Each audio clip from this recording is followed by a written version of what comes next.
won't be able to make the trip out next weekend." My heart dropped. "What do you mean?"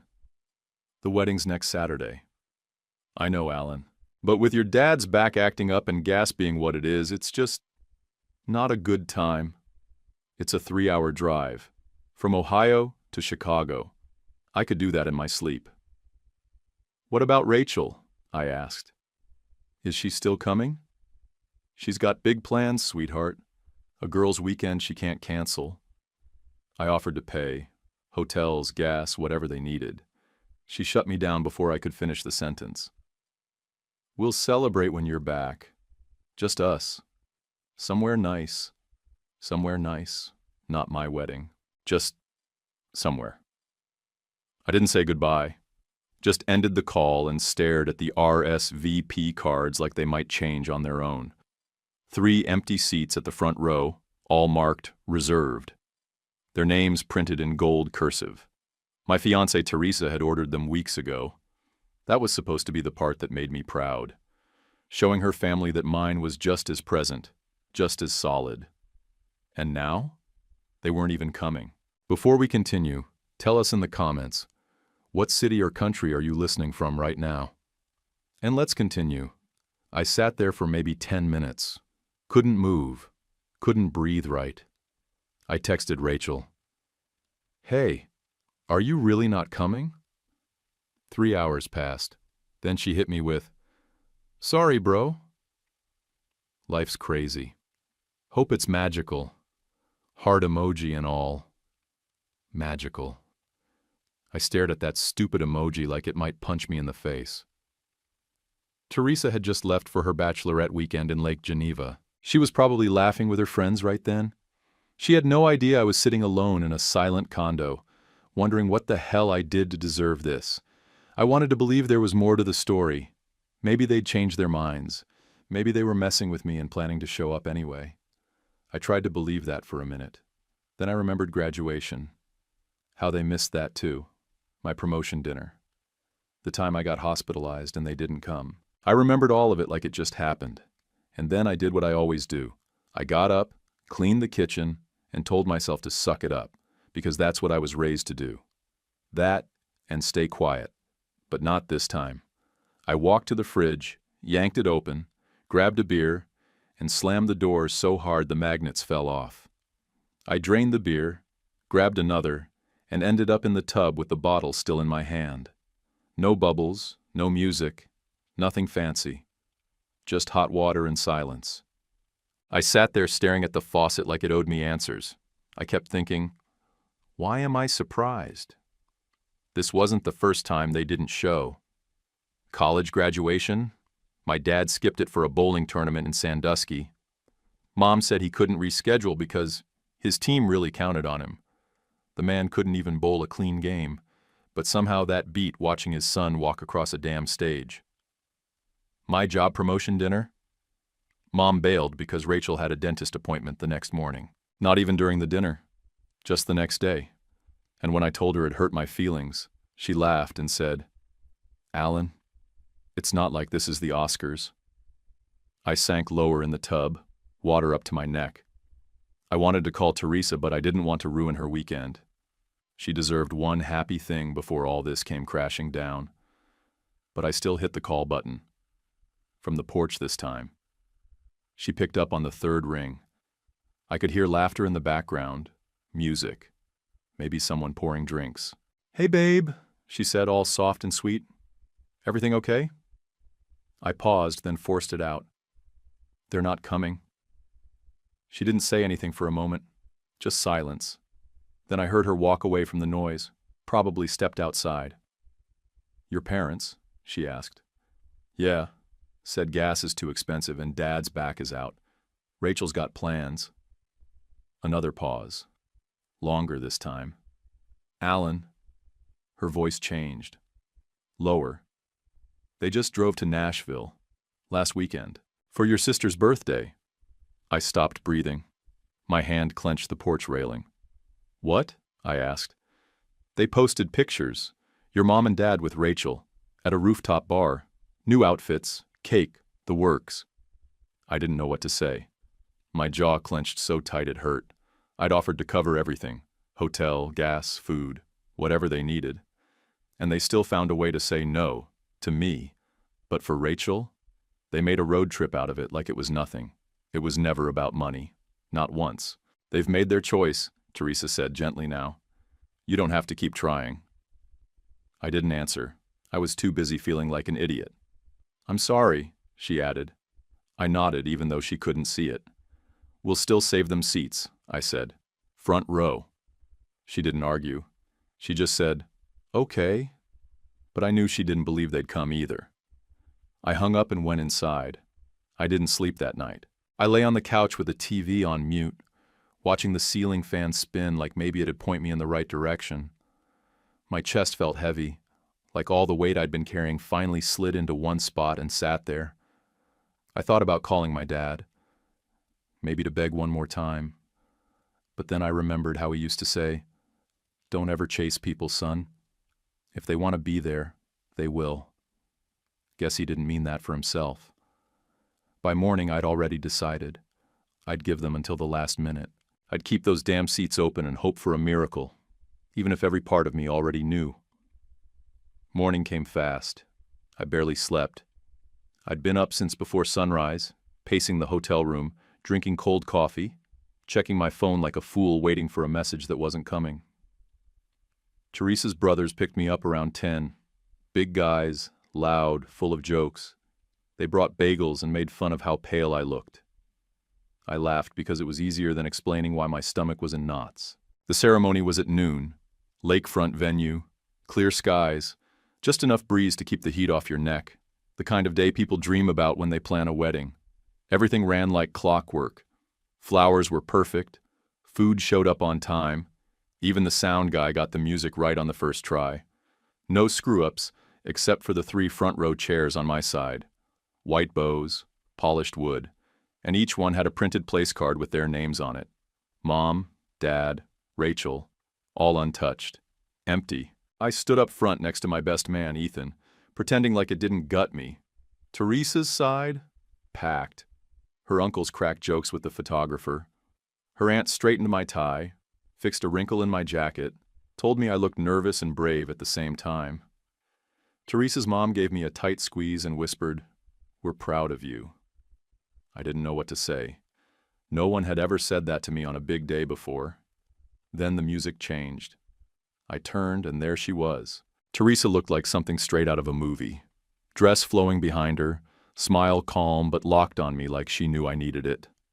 Her dad walked her down the aisle, slow and steady, hand on hers, not a single doubt in his face. I stood taller when I saw her. I had to. If I crumbled then, in front of everyone, it wouldn't be about the people missing. It'd be about me not being enough. The vows went smooth. I didn't mess mine up. Her voice cracked a little during hers, but she held on. Everyone clapped when we kissed. Some people cried. Not me. I was dry-eyed and numb, floating through my own wedding like a damn ghost.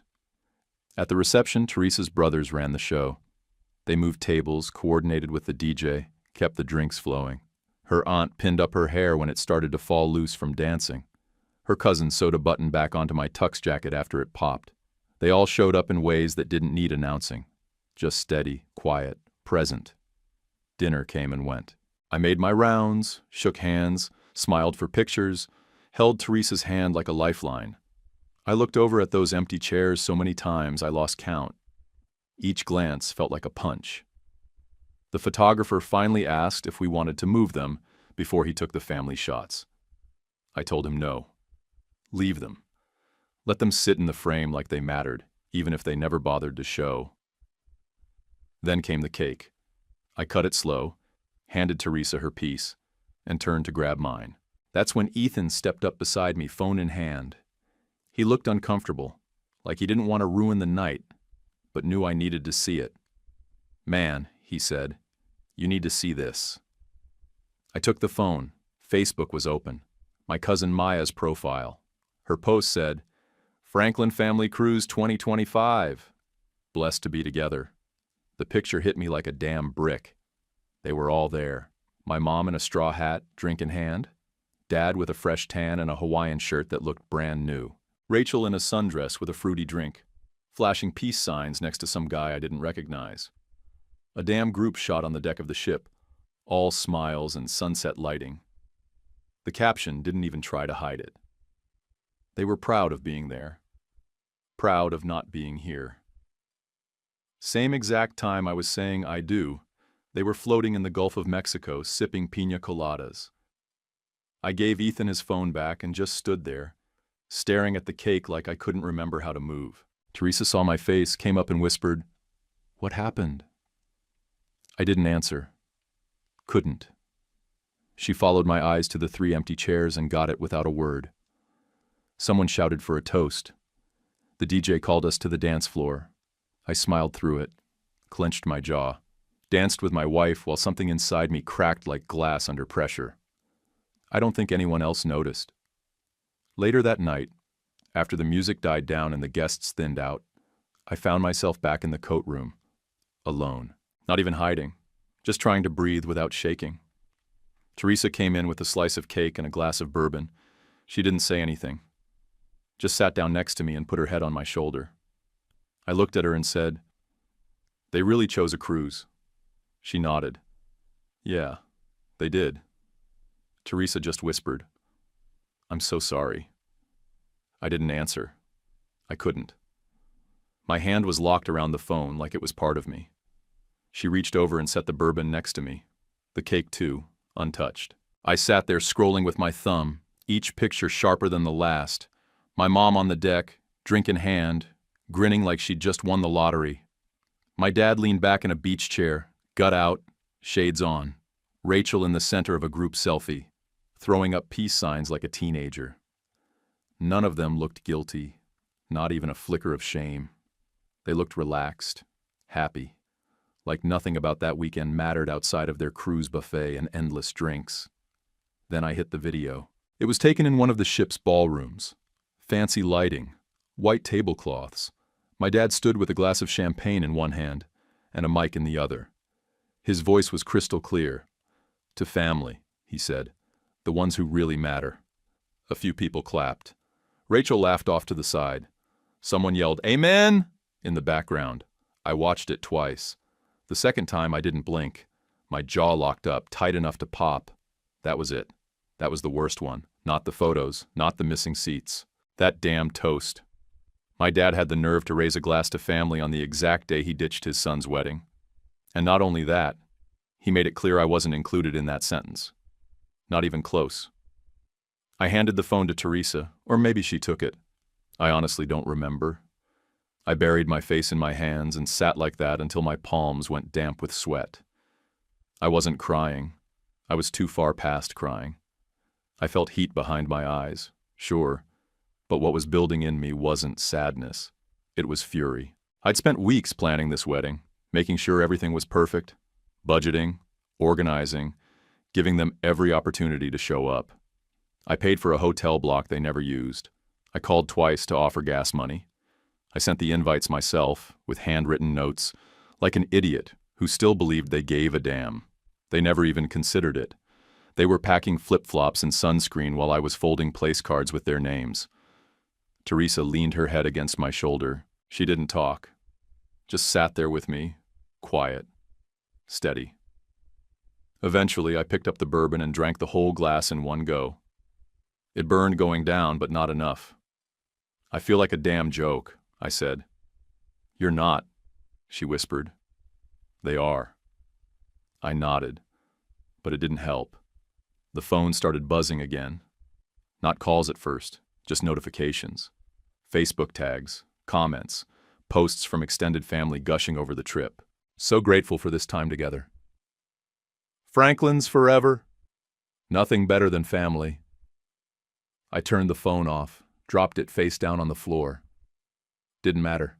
It kept vibrating. Texts started rolling in. Then calls.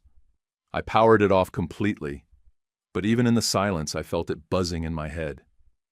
They knew I saw it. That's why they were blowing up my phone now. Damage control, lies, excuses. I knew how it would go. Mom would say it was a misunderstanding. Dad would claim the cruise was planned a long time ago. Rachel would swear she didn't know the wedding was the same weekend, even though I'd mailed her the save the date over a year ago. They were already rehearsing their lines. I was sure of it. Teresa picked up the phone and slipped it into her purse without a word. She stood, dusted off her dress, and looked down at me. "I'll handle it if they show up here," she said. That pulled something out of me. A small laugh, bitter as hell. "If they show up here, I'm calling security." She smiled, but it didn't reach her eyes. "Then I'll bring the camera." We sat like that for a while, just the two of us. Door closed, light dim, the smell of frosting and bourbon mixing in the air. Outside, people were still dancing. I could hear the DJ playing something upbeat. A woman's voice shouted, "Congratulations!" in the hallway. My wedding was still happening. I was supposed to be out there, celebrating, hugging people, kissing my bride, eating cake.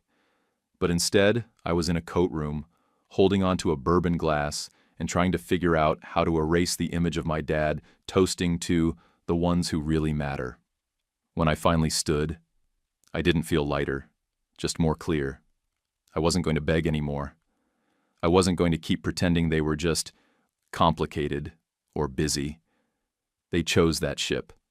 They chose piña coladas. They chose a damn toast that cut deeper than anything they'd ever said to my face. And now they wanted to talk, to explain. Number. They'd had their chance. When we finally left the venue, I didn't feel like a newlywed. I felt like I'd just walked out of a wreck and was waiting to feel where the bruises would show up first. Back at the hotel, I tried to shake it off. I changed out of my tux, took off my shoes, splashed water on my face like that would fix something. Teresa sat on the edge of the bed, pulling pins from her hair, silent. We didn't talk much. We didn't need to. The silence said it all. Then there was a knock on the door. It was Teresa's mom, holding a plain white envelope. "This was dropped off at the front desk," she said. "Name's in your dad's handwriting." She looked at me like she already knew it wasn't good news, then handed it over and walked away. I didn't open it right away. My stomach was still tight from everything earlier, and the bourbon from the coat room was sitting heavy. But curiosity won. I peeled the flap back and pulled out a single folded sheet of yellow-lined paper. It started like this. "Alan, stop this before you destroy everything." That account was complicated. That account? What account? I looked up at Teresa, confused. She read the line over my shoulder and raised her eyebrows. "What account is he talking about?" "I have no idea." She went straight to her bag and grabbed her phone. "Let me text Jen. She'll know what to look for." Jen was one of her friends from college, smart as hell, worked in probate law, the kind of person who always had answers and wasn't afraid to get her hands dirty. 15 minutes later, we were sitting at the little round table in the hotel suite, Teresa's laptop open in front of us, Jen on speakerphone. I gave her the basics, and she walked me through what to check. I remembered an old joint account Grandpa had set up when I was a kid. Something about making sure I had a cushion for school, emergencies, starting life on the right foot. We logged in using the old email I still had access to. Password hadn't changed since college. The screen loaded, and there it was. Initial balance, $62,000. Deposits going back 20 years. Birthday checks, savings bonds, gifts from Grandpa, even a couple small insurance dividends. It wasn't a trust, just a regular account with my name and Grandpa's on it. But then came the withdrawals. Line after line, regular as clockwork, starting around the time Grandpa got sick. 1,000 here, 5,000 there. A week before my 26th birthday, $4,800 labeled home project. Then $3,500 labeled auto repair. Another one, $7,200, vacation fund. Every one of them electronically signed. My dad's name, not mine. The current balance sat at the bottom of the screen like a final insult. $2,118.47. I stared at it for a while before I spoke. That was supposed to be for my future. "Alan," Teresa started. "That was my emergency fund, my college backup. Grandpa told me that money would be there if I ever needed it." "They took everything," she said, her voice flat, and used it like it was theirs. I clicked into the details, hoping I was wrong, hoping maybe there'd be some explanation. There wasn't. There were ATM withdrawals from their zip code, card swipes at restaurants we'd never been to. One note just read, R. Franklin, used with verbal approval. Rachel, my sister. I felt sick. Do you want me to get Jen back on? Teresa asked. Not yet. I sat there just staring at the screen. It was all so obvious now. Every time they said they couldn't help with tuition. Every time they bailed on something because money was tight. Every time they told me to just hang in there. They were siphoning off my backup plan while telling me I should be grateful for what I had. I scrolled all the way to the beginning. The first deposit was from when I was 6 years old. Grandpa had written, "Happy birthday, little man. Start saving." He saved. And they drained it. I looked at Teresa. They stole from me. She didn't say anything right away. She just leaned in and put her hand over mine. And now we fight back. Monday morning hit hard. Teresa and I barely spoke during the drive. There was no music, no small talk, just the sound of tires on pavement and the occasional buzz from my phone that I ignored on purpose. We pulled up to a brick building in Oak Park that looked more like an old library than a law office. The name on the glass said Robert Carson and Associates. He was Grandpa's lawyer. A guy I'd only ever met once, and even then, just in passing. He looked like a retired senator.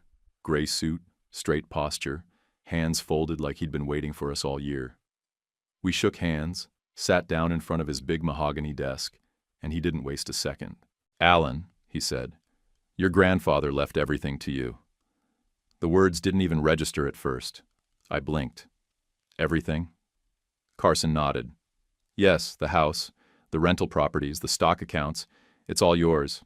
Has been legally since your 25th birthday." I looked at Teresa, confused. "So why—" "They weren't supposed to have access to anything after you turned 25, Carson said, cutting in sharp. "Your grandfather made that clear. But they came to me and said you weren't interested. Claimed you were too busy, that you told them to handle it." That made my blood go cold. He opened a thick file folder and started laying papers out on the desk. Statements, transfer logs, fake email printouts. He'd kept copies of everything. Grandpa must have trusted this guy with his life, and thank God he did. "They told me you didn't want the properties," Carson continued. "Said you preferred cash, that you asked them to sell the stocks and close out the smaller accounts." He slid a page across the desk. "I now know those documents were forged." I clenched my fists under the table. "And you didn't confirm any of this with me?" He sighed, rubbed the bridge of his nose. "I tried. Called twice. Left voicemails. The number I had was disconnected 6 months later. Your father told me you'd changed it and wanted privacy." Of course he did. He turned to Teresa. "I assume you're the one who found the account activity?" She nodded. "There's barely 2,000 left. He drained it." Carson didn't flinch. He just reached under the desk and pulled out a worn gray storage box. "Your grandfather left this behind with specific instructions. Only give it to Alan, in person, once he comes on his own." Teresa opened the lid. Inside were 2 stacks of neatly folded letters, all in Grandpa's handwriting, rubber-banded together in groups. There was also a manila envelope labeled "Final Instructions." I picked up the first letter. It was dated 10 years ago. "Alan, I hope you never need to read this, but if you're holding it, something went wrong." I flipped through more. Every single one was like a breadcrumb trail. He wrote about my childhood, about the day he opened the account, about his fears that my parents would use me up the way they used him. Letter after letter, quietly warning me. The one that hit hardest was sealed in red and labeled only, "If they steal." I opened it. "If they steal from you, fight. It means they never deserved what they had. Do not let guilt keep you silent. You're not the villain for protecting yourself." I handed it to Carson. "What now?" He slid a fresh stack of papers across the desk. "Now we press charges: financial theft, fraud, breach of fiduciary duty. I've got everything we need. All we need is your signature. I stared at the line where my name belonged. My hand hovered over the pen for maybe 5 seconds, no more. I didn't hesitate. I didn't cry. I didn't second guess. I signed every damn one of them. When I was done, Carson leaned back and said, "Good. Now we take it public." It didn't take long for the drama to explode. By Thursday, Rachel had already gone viral on TikTok. Big crocodile tears, sad piano music in the background, and her talking straight into the camera like she was some kind of victim of a Lifetime movie. She started with, "I just want to tell my truth." Then claimed I used to lock her in closets when we were kids, that I bullied her, isolated her, made her life miserable growing up, said I'd always been controlling, and now I was trying to steal from the family. She ended the video with a shaky voice and a dramatic little whisper, "He's not who you think he is." The comments blew up. At first, people ate it up, but that didn't last, because someone, God bless them, posted screenshots of the actual will, front and center, Grandpa's signature, legal stamps, public record. Rachel left a used golf club set valued at $40. Everything else? House, rentals, accounts, assets, it was all under my name, clear as day. Then the truth hit the comments like a freight train. One user wrote, "You cried over closets but drained his inheritance." Another said, "You weren't written out. You were never in." The internet flipped on her fast. People pulled receipts, old pictures of her birthday dinners at steakhouses, spa trips. That Nashville weekend she claimed was just girls. They tore through her timeline and found every crack. She made 2 more videos trying to clarify things, but no one was buying it anymore. Then I got a message from Mia, our cousin who used to keep her head down and stay neutral. She wrote, "They always treated you like you were less. I see it now. I'm done with them too." Just 10 words, but it landed hard. I sat with it for a minute. Then I texted back, "Appreciate it. Hope you're doing okay." She didn't respond right away, but that was fine. I didn't need a whole speech. Just knowing someone else saw it, that was enough. A couple days later, my mom showed up at her church's Sunday service in a full drama spiral, cried through the whole thing, blamed the devil for tearing her family apart, talked about how her ungrateful son had turned his back on the people who raised him, said she needed prayers, said she was heartbroken. Someone filmed the whole thing from the second row and posted it with the caption, "When the money runs dry, so do the lies." It got shared over 20,000 times. I didn't watch the whole video, but Teresa did. She sat on the couch, arms crossed, phone lit up, just shaking her head. "She's going for the sympathy vote," she muttered. "Classic." "I'm not taking the bait," I said. "Good, because it's bait covered in trash." We didn't respond, not publicly, not privately. We didn't have to. The town saw what was happening. People who used to nod politely to my parents in the grocery store started crossing aisles. Friends of mine who'd been quiet during the wedding drama suddenly started texting me. I knew something was off with them. And then came the cherry on top. Rachel's ex-boyfriend, Danny, posted a video on his Instagram story. He sat in his car, phone angled like he couldn't wait to get this off his chest. I watched them treat Alan like trash for years. They never showed up for him. Not once. They're not mad about money. They're mad they ran out of money to steal. He looked straight into the lens and added, "If you think Rachel's the victim, you don't know Rachel." That one hit hard. It got reposted and clipped and captioned into a dozen different edits. One guy even dubbed it over a scene from The Godfather. I couldn't make this stuff up if I tried. Through all of it, Teresa stayed steady, calm. She never encouraged me to fight online. She just kept reminding me, let the truth walk. It'll get there. She was right. Every text I didn't answer, every phone call I let go to voicemail, it all added up. I wasn't playing defense. I wasn't arguing or explaining or trying to win back people who had already made their choice. They were the ones performing now, telling stories, crying in churches, making videos about what really happened.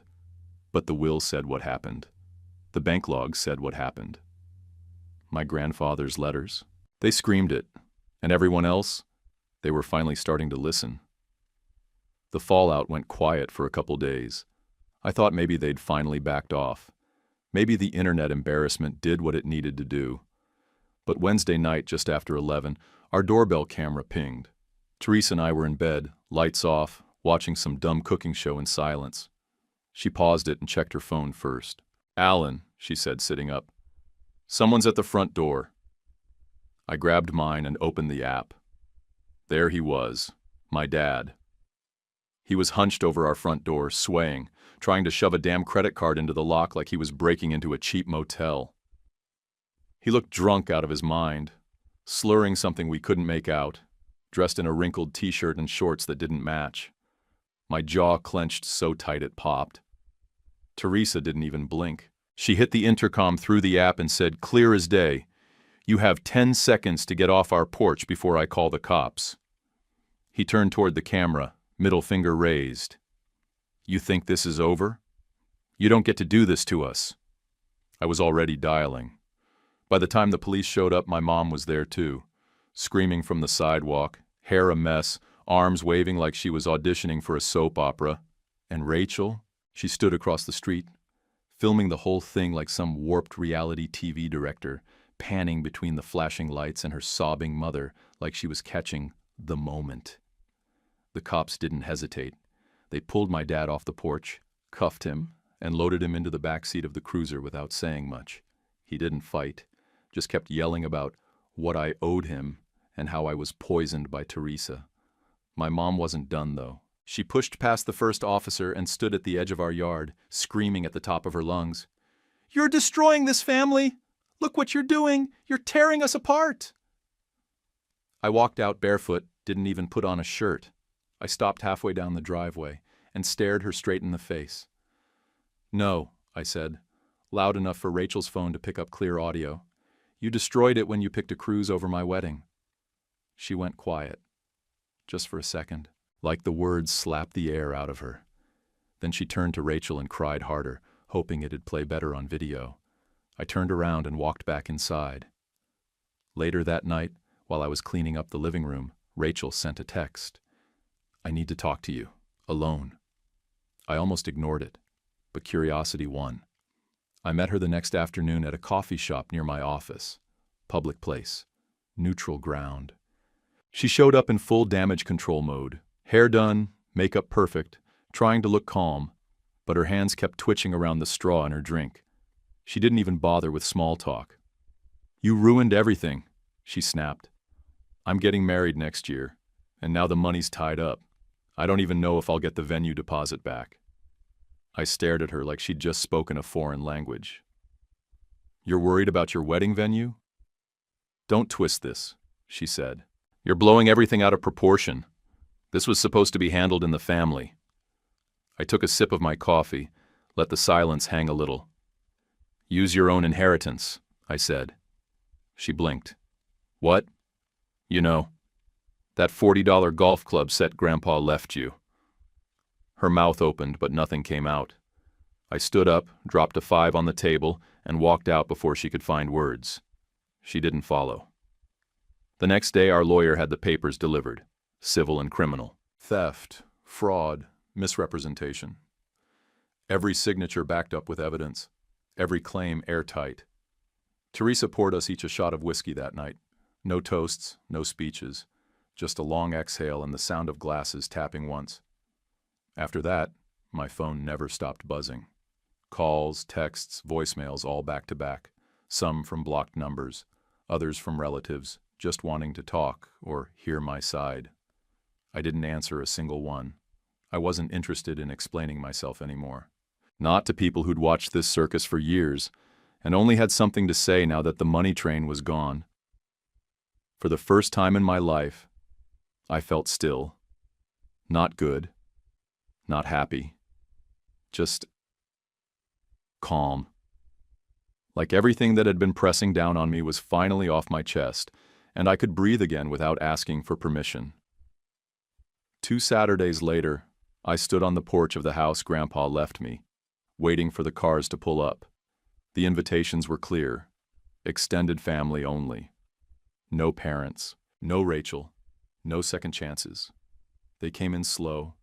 Cousins, great aunts, people I hadn't seen in years but still shared blood with. A few looked nervous, some curious. No one asked where my mom and dad were. I think most of them already knew. We had folding chairs set up in the backyard, just like Grandpa used to do for cookouts. I stood in front of them, next to the garden he planted years ago. Now half dead, weeds pushing up through dry dirt. It felt like the right place to finish it. "I'm not here to ask for support," I said. "I'm not here for a reunion. Grandpa left me this house because he saw what none of you had the guts to admit. This family's rotten from the inside out." A couple heads dropped. Someone whispered, but I didn't stop. He gave me everything because he saw how it would end. And he was right. While I was building a life, they were draining it behind my back. I reached into the folder Teresa held and started handing out sealed envelopes. "Cease and desist letters," I said. "Legal documents. You're no longer allowed to share my name, Teresa's name, or anything related to my marriage or estate on social media, church prayer chains, or TikTok. If you do, my lawyer's ready." Murmurs broke out across the chairs. One woman started crying quietly. Another guy stood up like he was going to argue, then sat back down when I looked him in the eye. "You won't be invited to birthdays. You won't be told when our children are born. You will not know their names. They'll grow up without a single story about this side of the family, because it ends with me." I scanned the crowd, making sure it landed. "You think that's cruel? Then maybe you should have said something when my dad stole from me, when my mom stood on my lawn crying for a camera, when Rachel sold a lie online for views." Mia stood near the back, shoulders tight, arms crossed. Her eyes didn't leave mine. She was 17 now, quiet, like she always was at family stuff, but smart, always listening. After a long pause, she raised her hand halfway. "Can I say something?" she asked. I nodded. She stepped forward, looked down at the envelope in her hand, then back up at me. "Can I call you Uncle Alan when I turn 18? That cracked something in me. I didn't smile, not fully, but I nodded once. "You can call me that now." She tucked the envelope in her jacket and didn't say another word. Most people didn't stay long after that. A few walked out fast, avoiding eye contact.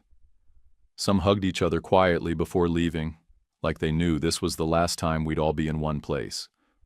Nobody argued. No one threw a fit. They just left, like they knew the show was over and the lights had been turned on. Mia stayed behind. We gave her a box of Grandpa's old photo albums to keep. I told her to read the letters when she was ready. Teresa packed her a to-go bag with snacks and drove her to her mom's afterward. That night, I stood in the empty living room, lights off, just me and the shadows. It still smelled faintly like Grandpa's pipe tobacco. I hadn't noticed that in a long time. 2 weeks later, we sold the house. The buyers were a young couple with 3 kids, 2 boys and a girl, all under 10. First thing they did was hang wind chimes on the porch. Then they set up a swing set in the backyard and parked 3 bikes by the fence.